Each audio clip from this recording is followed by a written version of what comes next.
Are you looking for a playbook to scale your home service business with confidence? What's up, blue collar business owners? Welcome back to the Blue Collar Prosperity Podcast.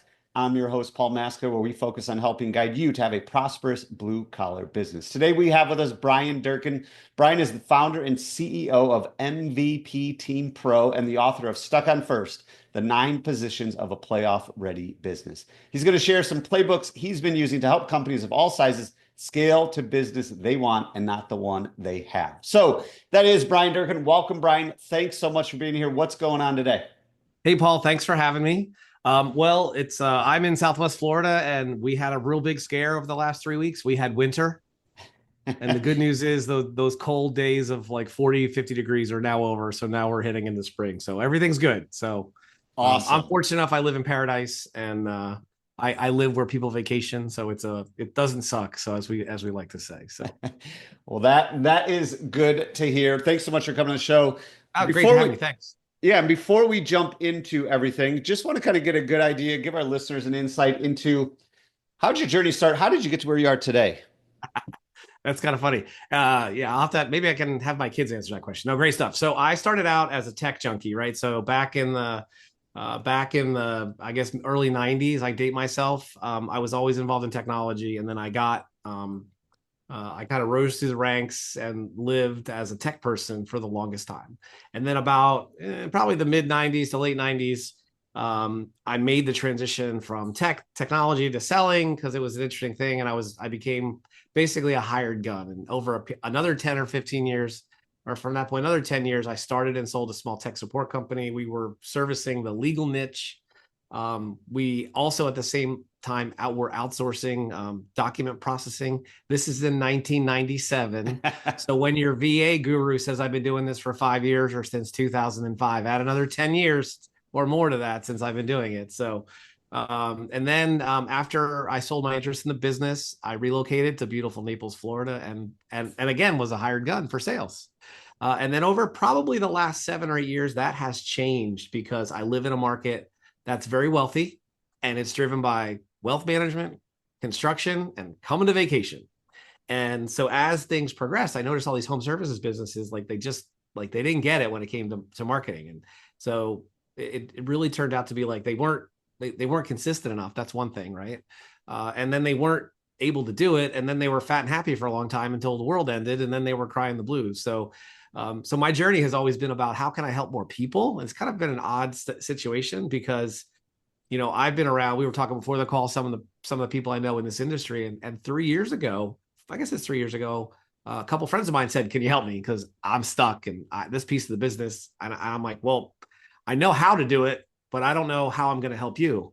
And so literally I invented a customer support center we put a customer support center together in like 2 weeks. And they're like, "How'd you do that?" I'm like, "Well, I've been doing this for so long. It's just a different application." So I've always been this thing of like, as business owners, like there's a ton of stuff to get done. How do you be more strategic, and how could you not be the one doing it? Right. So, and that's where this journey, if you look at this consistency, right, it's always been about like, yeah, all that stuff needs to get done, but you're probably doing these low value tasks. You're probably doing the crap that someone else could do. That's 10% of your cost. And over Paul's shoulder, we talked about this on my podcast, the Buy Back Your Time book. What's your time really worth? And you get into the nuts and bolts, right? And for regular listeners, you get into the nuts and bolts of like how to measure it and how to put dollars and cents to it, right? And make sure you're billing enough. But geez, what are the million other things that need to get done that you don't have to do? And that's kind of my story. So how to get more stuff done. And that's where I came up with the tagline, how to have, build the business the one you want and not the one you have. And by the way, it sounds easy. It's not. It takes a lot of stuff to get there. So hopefully that gives you a round thing. I wrote a book about my experiences, which was a fantastic journey. I didn't do it to I did it as a give back. I did it as a personal goal. And then it turned into like this thing like, wow, this is really good. And then I'll share at the end how to get it. But it's a great resource. And I actually just did a review on it myself for the first time in probably 7 years. I think I wrote it 7 years ago. And I was like, damn, this is some good stuff. We should probably reuse this more. So let's get into your expertise. Obviously, a lot of the stuff you've done is sales and marketing, which probably everybody listening to the show could use a little bit of help on. especially Definitely. coming out of COVID when, people are getting back to traveling and spending money on things other than their home.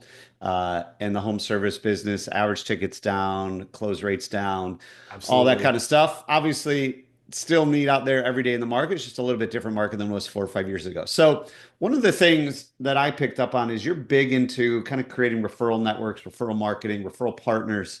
Oh God, yes. How does that help companies in the trades? Because I know a lot of time when we're running a trades company, we're just like head down, focus on what we're doing, and we don't pay attention to anything else. So Yep.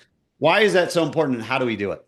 So, God, I could talk for 20 hours on it, but I know we only have a short period of time. But so the reality of it is that your customer acquisition strategy is probably going to have 3 or 4 different playbooks, right? So that's a word I use, but you're going to have an ad strategy, right? And you're going to be working with an agency that you're going to be driving someone looking for a plumber now, someone looking for a carpet cleaner now, right? So that's great.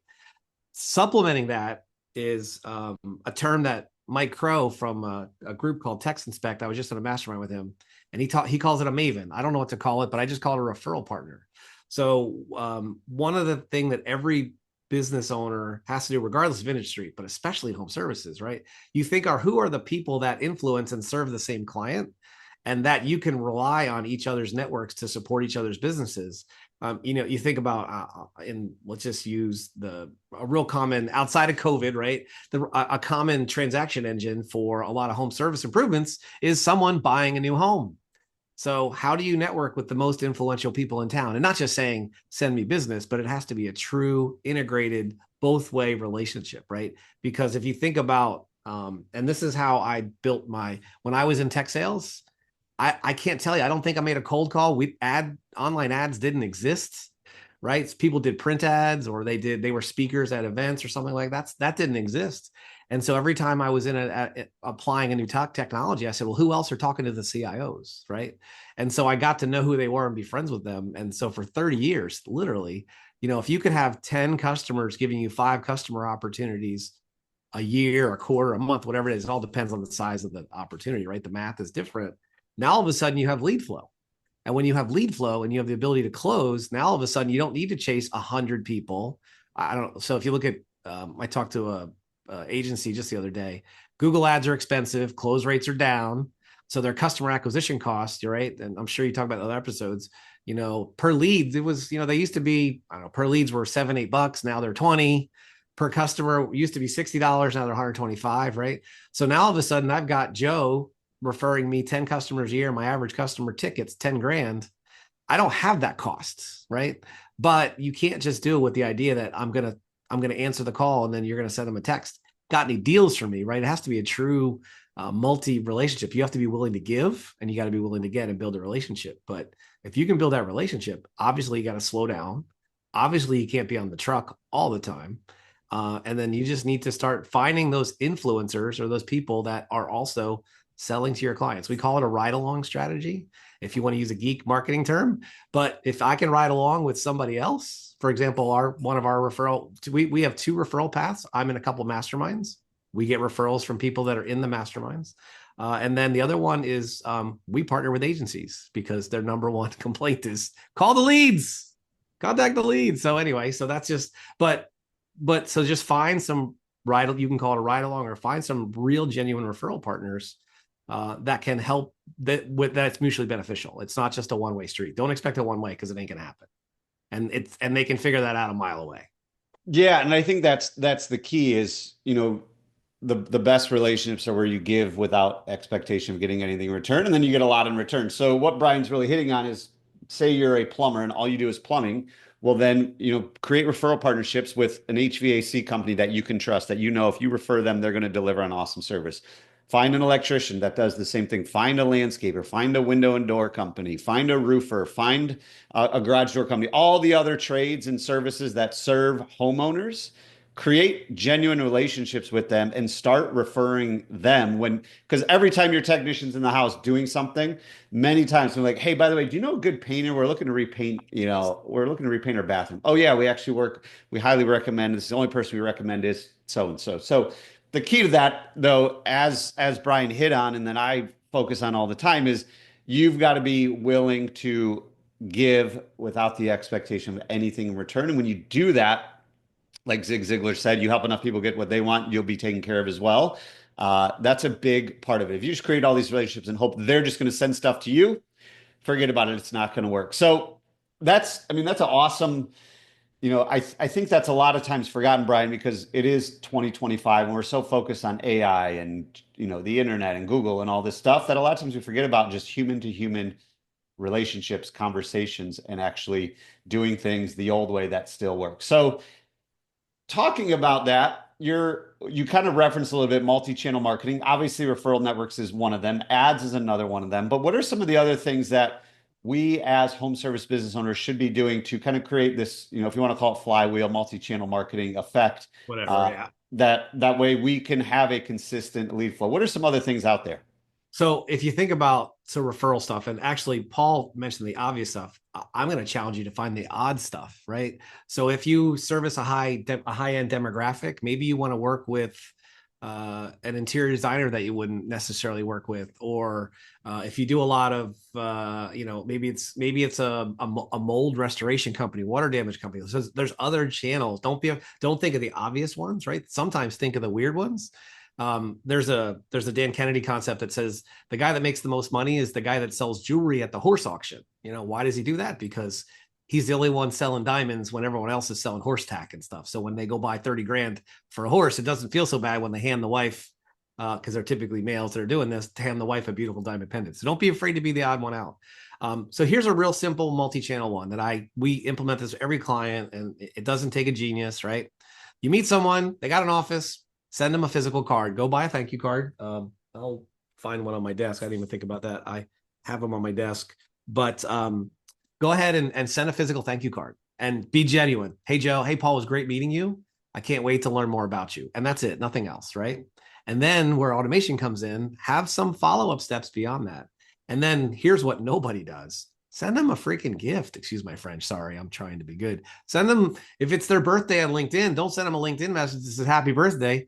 Send them a birthday something. If you've already talked to them and you know it's their birthday or their work anniversary or their kids graduated, do something out of the ordinary. One of my friends sends, and it depends on the amount of cost, right? Sends physical gifts. He'll send a birthday cake for their birthday. He sends a crab dinner for their anniversary, right? So I mean, you can get crazy, but that's that's what people talk about multi-channel, and it's a little bit more complicated. It's easy to do referral networks because you're only going to have 10 or 15, right? So if you have 10 or 15, it's simple. Any kind of spreadsheet, any kind of CRM, you don't need to do a whole lot with it. But the more you do that, the better you're going to be. People like food. Food gets consumed. It's always something a little better, but don't send them a pen. They don't want a pen. Send them something memorable, right? One of our best follow-ups was, I'm sending you a chocolate bar from a software company. And we literally said in the letter, if you don't want to hear from us anymore, enjoy the chocolate. It was really fancy chocolate. And if you can't enjoy the chocolate for some health reasons, give it to someone who can. And if not, just throw it out and just get us out of your life, kind of stuff. So that's what we see me in my multi-channel. So phone calls, live phone calls are better than text messages, even if they don't answer. Hey, Paul, how you been? We began this conversation with, hey, Paul, am I going to see you in Orlando at the big HVAC show next week, right? How much more impactful is that than even sending a text? Now, I realize generationally, some people prefer text over voicemails, right?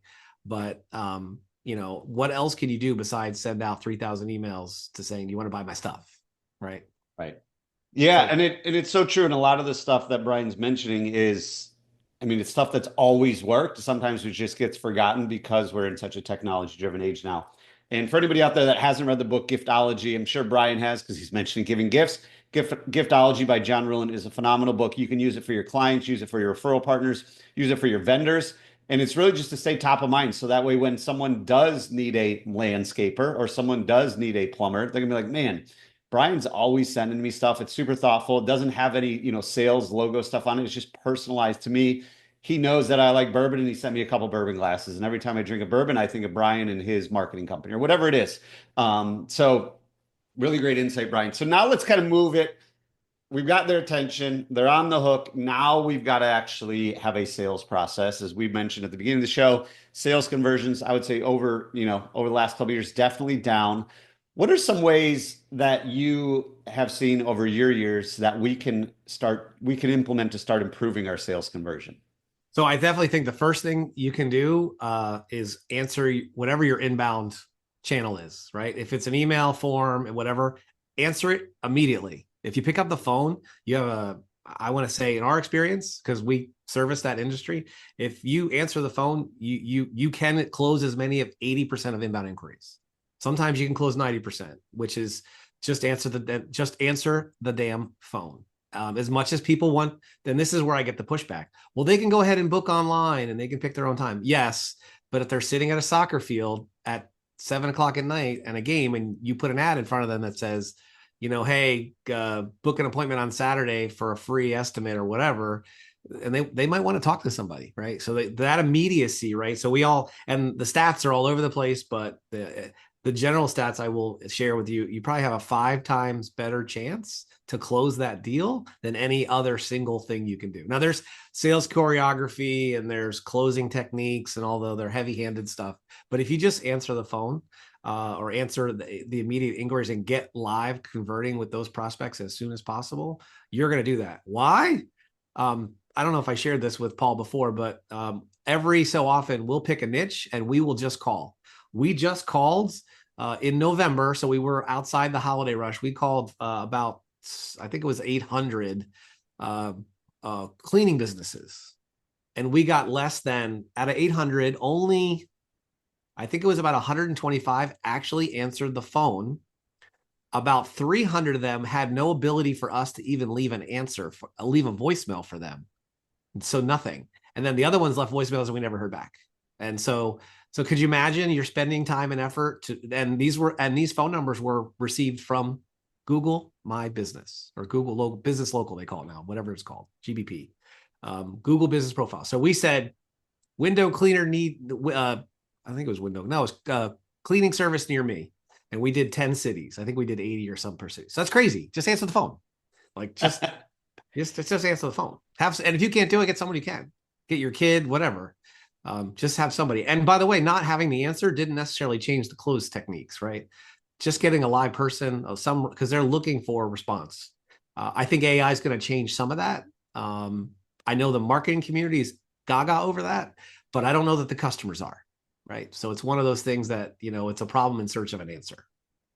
Yeah, I mean it's funny that you have the stats to back it up, but it's so true, because if you don't answer your phone, then that person, the next thing you do is going to call the next one. So even if you do call that person back, by the time you call them back, they probably already found somebody else, because they have a problem, they want it solved. And to your point, Bryan, we can really build so much value in the entire customer experience. By the time we go through the sales process, they're like, you're sold. I mean, I learned this from my dad. He owned his own hardwood floor company. He'd literally get so many jobs just by being the only one to answer the phone and then show up for the estimate. He'd show up all the time, like, hey, we called 3 people. You're the only one that showed up. Must mean you do good work because you've done everything else well. So job is yours. When can you start? And it's like, it's industry agnostic. It doesn't say, everyone says my business is different. No, that's crap. I don't care if you're an interior designer, if you're a carpet cleaner, if you're whatever, like if you just, that first impact, and by the way, be cheerful, be genuine. Like call centers, having a personalized call service is great. Having a call center is better than nothing. But you got, find a way to answer the phone. In fact, and by the way, even if you don't want to spend any money, I heard one recently. I was waiting for lunch one day and it said, Brian's locksmith, this is Brian speaking. And woman wanted a quote. And he goes, sorry, ma'am, I'm listening. I really wanted to make sure I answer the phone. I wanted to this is not an emergency. You're not locked out of your car, your home, or your office. If I could call you at 1 o'clock, would that be okay? And then she gave him a hard time. He said, listen, ma'am, I answer the phone because I get phone calls that people are locked out of their car or their kids locked in the car. And I want to make sure I answer the phone because if I have to redirect resources, I want to be able to do that. It was the best. I was like, I'm stealing that. That was fantastic. And he was just like everyone else, probably had 2 employees, a typical business owner out doing a job, but he answered the phone. And he'll get a customer, and whatever his average customer value is, he'll get that job because the other people they'll call, they may answer the phone, but they're not going to answer that way. Yeah. So, yeah. And I mean, it's so true of just really, I mean, it's super simple, but not a lot of people do it. Obviously only 125 out of 800, but treating our customers, our potential customers, the way we would want to be treated if we needed help. It's not like people are calling just for fun to get an estimate and want to waste anybody's time. It's like, I have a problem. You're telling me you have the solution. So I'm calling you. If you're not answering, I'm moving on to the next one because I want to get my problem solved and I don't have time to wait for you. So as we start to wrap this up, Bryan, I mean, the marketing stuff has been awesome. Referral partners, giving gifts, staying top of mind, and then obviously super simple stuff from sales, but like build the value before you even get to the sales process. And we do it all the time. Like if we go to a really good restaurant, they've sold us on everything because the entire experience has been really well. And by the time, the waiter comes by and, offers, hey, I really recommend this appetizer, this dessert, or this cocktail, they're like, yeah, sure, let's do it because we're already sold. So what is one thing out of all the things you do and expertise, all the experience you have, what is one thing that our listeners can do within the next 24 hours, other than answer the phone, create referral partners, all the things we talked about? What's one final thing they can do within the next 24 hours to start to move their business forward and achieve their goals and have the business that they want? I think the one simple thing they could do, they could go to all of their past customers and their past people they've sent opportunities to and thank them for the opportunity. I will tell you that, and I don't care what channel you use. You can use an email, you can send a card, say thank you, call and say thank you, and mean it, right? Our number one thing that happens across every customer, and I deal not just in home service business, other ones, our most responsive interaction with clients is we just wanted to say thanks. And people don't do that enough. And it doesn't take a sales trainer. It doesn't, again, just say thank you and mean it. And if you say thank you and mean it, you're going to have much more chance to be genuine because people buy things from people they trust, right? And they certainly refer from people. Hey, thank you for putting up with me. I know we haven't done any business yet, but I'm really looking forward to it, right? And you can frame it in lots of ways. But I think, in my mind, say thank you. Go back to your past customers and say thanks. I bet you some of them you didn't get from before. It was just not time to make a decision. They might have just, what did they say? Some percentage, I don't know, 50% of no isn't no, 50% of just not right now. I didn't know it was going to cost $10,000. I thought it was going to cost $3,000, and I don't have an extra $10,000. So you never know. So thank you, I would say, is probably the one thing they can do right now. Great question, by the way. That's a really good question. Yeah, no, and I mean, it's a great answer because if we really just acknowledge that our customer had hundreds of options that they could have chose from and they chose us, we take the time to say thank you. They're like, wow, this never happens. Now I'm going to refer you more. And a lot of times you remind them that they have other problems that you can solve. They're like, oh man, I've been meaning to call you. Thanks so much for reaching out. Can we get on your schedule? Because a lot of times we as business owners get so busy in chasing the next lead that once we get them, we forget about them. It's like we throw them away and go on to the next one. Where really, if we want to increase our customer lifetime value and decrease our marketing spend, let's take the time to really nurture the relationships we've already spent hard-earned time, money, and resources to acquire in the first place. Bryan Durkin, thanks again for coming on the show, sharing your journey, and providing some great actionable advice for all the blue-collar business owners out there as we continue our journey to prosperity. Before we sign off, though, Bryan, where can listeners go to keep in touch with you? I think the best place to do is for me, our most active channel is on LinkedIn. So I'm going to, for those of you that are watching, if you message me on LinkedIn and say, I listened to Paul on the podcast, and I'll send you an autographed copy of the book, no charge, no questions. Just go to find me. It's linkedin.com, Bryan Durkin. So I'll put the link. I'll send Paul the link so he has it in the show notes. If you're going to click on it that way, just search for Bryan Durkin. And no, I don't work for the Chicago Mercantile Exchange. I'm the other Bryan Durkin. So I'm the real Bryan Durkin. So. There you go. Bryan Durkin. It's spelled with a Y, Bryan, and then Durkin is Durkin. Again, it's in the show notes. It's on the description, the title of the podcast. But go connect with them on LinkedIn and get yourself a free copy of that book. Bryan, thanks so much again for coming on the show today. Really appreciate it. Thank you for having me, Paul. Have a great one, everybody. And before we go, as you know, there are a lot of moving parts when it comes to creating consistent positive cash flow. However, the journey starts with making sure you are priced right so you can have a growing and more profitable business. I've created a super easy to use pricing calculator for everyone in the trades. You will no longer have to guess what you should charge. You'll no longer have to call around your competition and see what they charge. This calculator is easy to use and will provide you confidence and clarity that you're actually priced right. It also comes with a step-by-step PDF guide and a video walkthrough. So head on over to thebluecollaradvisors.com/price. thebluecollaradvisors.com/price to download it today, and so you can start implementing it tomorrow. Until next time, remember, what got you here won't get you there. If you are ready for different results, it's time to start doing things differently.